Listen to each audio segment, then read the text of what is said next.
Quand j'ai commencé à rêver de faire ce film, parce que tout commence toujours par un rêve, vraiment le seul visage qui s'imposait à moi, c'était celui d'Anthony Hopkins. Pour moi, c'est le plus grand acteur vivant, c'est une sorte de désir très fort que j'avais.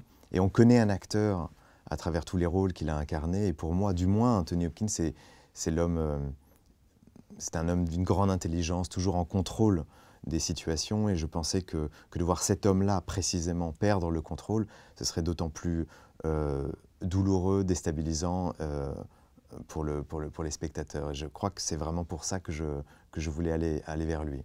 L'enjeu, c'était d'explorer un autre territoire émotionnel et d'oser aller dans cet endroit d'extrême vulnérabilité et d'extrême fragilité. Il m'a laissé cet espace-là pour le diriger véritablement. Et c'est un cadeau qu'il m'a fait parce que il m'a laissé la possibilité de faire vraiment le film que je voulais faire.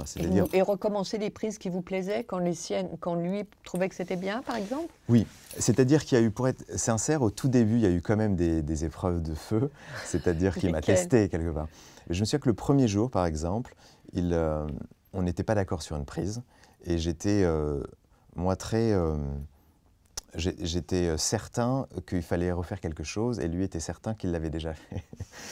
Et finalement, on l'a refait, il est allé contrôler au combo ensuite sa performance. Et j'ai senti, c'était au tout début, que s'il n'avait pas partagé mon sentiment, j'aurais perdu pas mal de liberté par la suite. Il y a eu des moments comme ça de défi.